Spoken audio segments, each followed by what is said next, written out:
तो कैसे हो आप सभी लोग। वैसे मैं यहाँ पर इस स्टोरी के बारे में कुछ भी नहीं बताना चाहता, क्योंकि एक ऐसी स्टोरी जो कि यार आपने बहुत कम ही देखी होगी। अगर आपने इस स्टोरी को लगभग 5 मिनट भी देख लिया तो आप इससे बहुत ज़्यादा कनेक्ट हो जाएंगे, और फिर ये मेरी गारंटी है कि आपको इस स्टोरी के अंदर सच में काफ़ी ज़्यादा मज़ा आएगा, और फिर आप खुद ही कमेंट करके इसका नेक्स्ट पार्ट मांगेंगे। तो चलो ठीक है यार, ज़्यादा कुछ ना बोलते इस सीरीज़ को स्टार्ट करते हैं।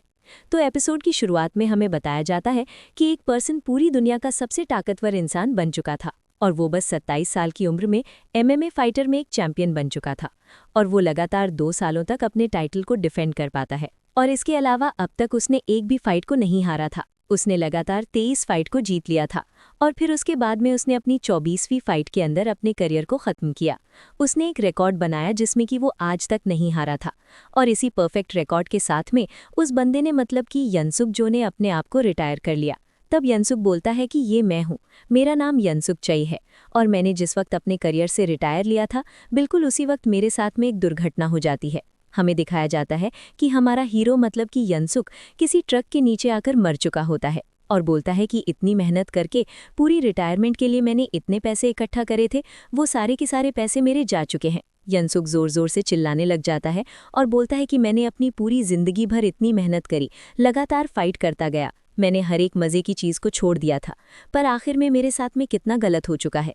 तब यनसुक इसी तरीके से लगातार आधे घंटे तक रोता रहता है, और फिर वो अपने आप से बोलता है, ऐसा लगता है कि शायद यही मेरे लिए बेस्ट आएगा। अब जब मैं मर चुका हूँ तो मुझे इतनी ज़्यादा मेहनत नहीं करनी पड़ेगी, अब मुझे किसी टाइटल को डिफेंड नहीं करना पड़ेगा, अब मेरी ज़िंदगी पूरी तरीके से मुक्त हो चुकी है। और वैसे भी मेरे मरने के बाद में कोई भी दुखी नहीं होगा, क्योंकि ना तो मेरा कोई परिवार वाला था और ना ही मेरे कोई दोस्त है। यनसुक कितना बोल रहा होता है, लेकिन तभी वो उठकर देखने लगता है कि उसके आसपास का एरिया बिल्कुल बहुत ही अजीब सा दिख रहा होता है। वो देखता है कि उसके सामने की तरफ एक अजीब सी रोशनी भी निकल रही थी, लेकिन तभी उस रोशनी के अंदर से किसी का हाथ निकलता है। उस हाथ के साथ में हम यहाँ पर 2 उछलती हुई जेली को देख रहे होते हैं, मतलब कि हम यहाँ पर एक एंजल को देख रहे होते हैं जो कि बोलती है, SSS क्लास की वॉरियर यनसुक, मुझे माफ़ कर देना कि मुझे यहाँ पर आने में थोड़ी सी देर हो गई। एंजल यहाँ पर आती है, यनसुक को बोलती है कि मेरा नाम रेचल है और मैं अर्थ पे मर जाने वाले लोगों को उनकी अगली ज़िंदगी के लिए स्काउट करती है। उस लड़की की इस बात को सुनकर हमारा टारगेट यनसुक तो उसके बड़े बड़े जेली की तरफ को देख रहा होता है और बोलता है कि अच्छा, तुम मुझे स्काउट करोगी, ठीक है, मुझे इसमें कोई दिक्कत नहीं है। इतना बोलते बोलते वहाँ पर बड़े बड़े संतरा को पकड़ने लगता है और बोलता है कि ठीक है मिस एंजल, मुझे थोड़ा सा और बताइए। यनसुक की इस हरकत को देखकर रेचल पहले तो उसका हाथ पकड़ती है और बोलती है कि ठीक है, तुम्हारे पास में अभी यहाँ पर 2 चॉइस है। पहली ये है कि तुम पहले अपनी डेथ को एक्सेप्ट करो और फिर उसके बाद में तुम्हें फिर से रिबॉर्न होने का मौका मिलेगा, और तब तक तुम इंतज़ार करो। या फिर इसके अलावा तुम्हारे पास दूसरा ऑप्शन है जिसमें कि तुम एक बहुत ही खतरनाक वॉरियर की तरह दूसरी दुनिया में जा सकते हो। एक ऐसी दुनिया है जो कि तुम्हारा इंतज़ार कर रही होगी, जहाँ पर तुम्हें वो सारी खुशियाँ मिल सकती हैं जो कि अब तक तुम्हें नहीं मिल पाई हैं। तो आप सभी लोग देख सकते हैं कि हमारी यनसुक आखिर किन चीज़ों को इमेजिन कर रहा है। तब यनसुक बोलता है कि सब कुछ बहुत ही अचानक से हो रहा है, क्यों ना आप मुझे थोड़ा सा सोचने का टाइम दे दो। यनसुक इतना बोलते ही रेचल हमारी यनसुक को काफ़ी सारी चीज़ें बताने लग जाती है। वो बताती है कि इस तरीके से उसको काफ़ी सारी अपॉर्चुनिटी मिल सकती है, पर वहीं दूसरी तरफ हमारा हंसुक तो वो तो अजीब ही ख्यालों में खोया होता है, और वो अपने आप से बोलता है कि अगर मैं फिर से एक वॉरियर बन जाता हूँ तो फिर मुझे फिर से फाइटिंग करनी पड़ेगी, मैं अब और ज़्यादा फाइटिंग नहीं करना चाहता। तो अब यहाँ पर हंसुक का पूरा ध्यान भटक जाता है। इस वजह से रेचल उसको बोलती है कि मेरी बात सुनो, शायद तुमने मेरी पूरी बातों को ठीक से नहीं सुना है। चलो ठीक है, मुझे एक बार तुम्हें ठीक से समझाने दो। अगर तुम एक वॉरियर बन के किसी दुनिया में जाते हो, फिर वहाँ पर जिस भी विलेज या फिर जिस भी राज्य में तुम जाओगे, वहाँ पर जो भी सबसे बड़ा बंदा होगा वो भी तुम्हारी रिस्पेक्ट करेगा, और तुम्हें बस वहाँ पर रहकर उनकी छोटी छोटी रिक्वेस्ट को मानना होगा। और क्या तुम्हें पता है कि वहाँ पर जो भी सबसे बड़ा बंदा होगा वो तुमसे इतना ज़्यादा इम्प्रेस हो जाएगा कि वो तुमको बोलेगा कि प्लीज़ मेरी बेटी को अपने पास में रख लो, और तुम चाहो तो मेरी वाइफ को भी अपने पास में रखो। ज़रा सोच के देखो, और तुम्हें एक राज्य की एक राजकुमारी मिल जा रही है, और बस वहाँ पर राजकुमारी नहीं बल्कि उसके साथ में तुम्हें उसकी मदर भी मिल जाएगी। तो रेचल की सारी बातें सुनने के साथ में भी हमारी यनसुक इसके अंदर बिल्कुल भी इंटरेस्ट नहीं दिखाता। वो तो बस मन में सोच रहा है कि चाहे मुझे कुछ भी मिल जाए, पर मैं फिर भी फाइटिंग नहीं करना चाहता। तो यनसुक की इस हालत को देखकर रेचल अपने आप से बोलती है कि ये बंदा क्या पागल है, ये अभी भी मेरी बातों के ऊपर ध्यान नहीं दे रहा है। तो चलो ठीक है, फिर मुझे प्लान बी को स्टार्ट करना चाहिए। और रेचल नाटक करते बोलती है, चलो ठीक है फिर, अगर तुम ये सब नहीं चाहते तो फिर मुझे लगता है कि तुम एक वॉरियर की तरह रीइंकार्नेशन नहीं चाहते हो, तो कोई बात नहीं, तुम्हें फिर से अर्थ के ऊपर रिबॉर्न कर दिया जाएगा और फिर वहां पर जाकर तुम्हारे साथ में क्या होता है इसकी जिम्मेदारी तुम्हारी है। ये सुनकर यनसुक तब बोलता है, अरे नहीं, मैंने तो ऐसा बिल्कुल भी नहीं बोला। यनसुक की इस बात को सुनकर रेचल उसकी तरफ को देखती है और बोलती है कि पर अभी तो मैंने देखा कि तुम मेरी बातों को नहीं सुन रहे थे, मुझे लगता है कि मुझे तुम्हें फिर से अर्थ के ऊपर भेज देना चाहिए। इस बात को सुनकर हंसुक का भी दिमाग खराब हो जाता है, पर फिर भी यहाँ पर कुछ नहीं कर सकते। वो वहाँ पर रेचल के पैरों को पकड़ लेता है, पर फिर भी रेचल आगे लगातार चलती जा रही होती है और पीछे की तरफ से हमारे यनसुक उसके पैरों के नीचे रगड़ता हुआ आ रहा होता है। अब उसके पैरों में रगड़ते रगड़ते वो बोलता है कि ठीक है मिस, मैं आपके लिए सब कुछ करूंगा। सुन के रेचल बोलती है, अभी तुमने क्या बोला, मुझे ठीक से सुनाई नहीं दिया। रेचल की इस बात को सुन के यनसुक का दिमाग खराब हो जाता है। वो उसके पैर को और भी ज्यादा टाइट पकड़ लेता है और फिर अचानक से पागलों की तरह रोने लग जाता है और रेचल को बोलता है कि ठीक है बड़े संतरे वाली एंजल, मैं आपके लिए वॉरियर वाला काम करूंगा। यनसुक की इस बात को सुनने के साथ ही हमारी रेचल भी अब यहाँ पर खुश हो जाती है और वो अपने हाथों पे मैजिक एक्टिवेट करते हुए बोलती है, चलो ठीक है फिर, तुम्हारे पूरे के पूरे प्रोसेस को अब यहाँ पे स्टार्ट करते हैं। इतना बोलते हुए उसने अपने हाथों के ऊपर एक बहुत ही बड़ा सा एनर्जी का गोला बनाया होता है और फिर उसके ऐसा करने के साथ ही यहाँ पर अचानक से यनसुक के पैरों के नीचे की तरफ को एक अजीब सी फॉर्मेशन बन जाती है और वो बोलता है कि ये तुम क्या कर रहे हो, क्या तुम मुझे अभी के अभी भेज रहे हो। ये सुन के रेचल बोलती है कि हाँ, मैं तुम्हें अभी भेज रही हूँ, आखिर तुम यहाँ पर और ज्यादा रुककर क्या करोगे, चलो अब जल्दी से जाओ, इस प्यारे से और खतरनाक से वर्ल्ड के ऊपर कब्जा कर लो। खतरनाक वर्ड को सुनने के साथ में यनसुक तो चिल्लाने लग जाता है और बोलता है, जरा रुको, इससे तुम्हारा क्या मतलब, एक बार रुक जाओ, मुझे थोड़ा सा टाइम दो, मैं भी वहां पे नहीं जाना चाहता, पहले तो मुझे बता तो दो कि आखिर वहां पे क्या खतरनाक है, आखिर वहां पे ऐसी कौन सी चीजें मेरा इंतजार कर रही हैं। तो यनसुक तो इतना बोल रहा होता है, लेकिन तब तक वहां पर एक खतरनाक सी लाइट चमकती है और फिर उस लाइट के साथ ही हमें दिखाया जाता है कि यनसुक वहां से पूरी तरीके से गायब हो चुका होता है और उसके वहां से चले जाने के बाद में रेचल उसको बोलती है कि ठीक है, तुम्हारे एडवेंचर में तुम अपने मजे करना, और रेचल इतना बोलते वहां से जाने लगती है। लेकिन तभी उसको वहां पर बीप बीप की आवाज आती है, मतलब कि शायद उसको यहाँ पर कोई कॉल आ रही होती है और फिर वो कॉल को उठाते हुए बोलती है, हाँ सर, मैं समझ गई, मैंने यनसुक, जिसका नंबर 1337421 है, उसको उस वर्ल्ड में भेज दिया, अब क्या मुझे अपना बोनस मिल सकता है। वैसे यहाँ पर रेचल ने ये जितने भी नंबर बोले, इसका मतलब ये है कि हमारे यनसुक से पहले इस वर्ल्ड के अंदर 1337420 वॉरियर्स को भेजा जा चुका है, पर उनके साथ में क्या हुआ ये तो हमें वहीं पर जाकर पता चलेगा। हम देखते हैं यहाँ पर हमारा सीन चेंज होता है, हमें यहाँ पर हमारे यनसुक को दिखाया जाता है जो कि एक बहुत ही पुरानी सस्ती सी जगह पर लेटा होता है। उसको वहां पर लेटे किसी की आवाज आ रही होती है और वो बोलता है कि ऐसा लगता है कि जैसे मैं सच में किसी राजा के घर में आ चुका, पर मुझे शायद उसकी बेटी उठाने की कोशिश कर रही है। यनसुक इतना बोलता है,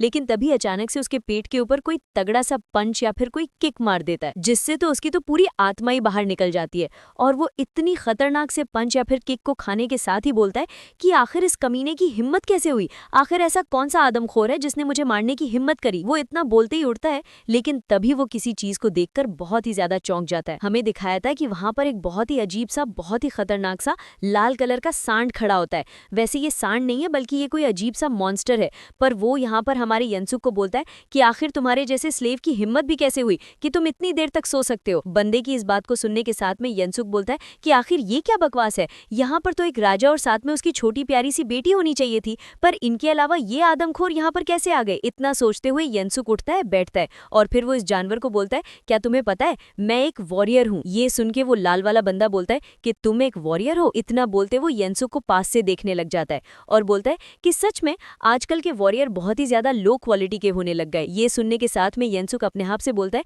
कि ये क्या बकवास, क्या यहाँ पर कुछ गलत हो रहा है। पर नहीं, ऐसे तो गलत नहीं हो सकता, मुझे ऐसा लगता है कि मुझे यहाँ पर कुछ भी किए बिना तो सब कुछ नहीं मिलने वाला है।